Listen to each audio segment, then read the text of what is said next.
श्री गोपाळ कृष्ण भगवान की जय। लीळा नंबर 65 चा उर्वरित भाग।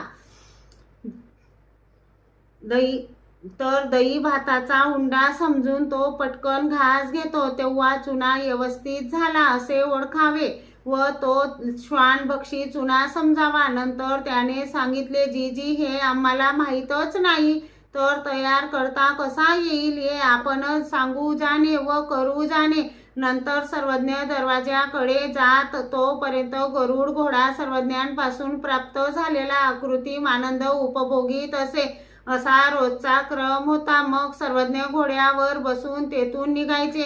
रस्त्याने आनंद भोगामुळे घोड्याची चालण्याची गती कमी होत होत शेवटी घोडा जागीच थांबायचा आणि सर्वज्ञांसोबत असायचे।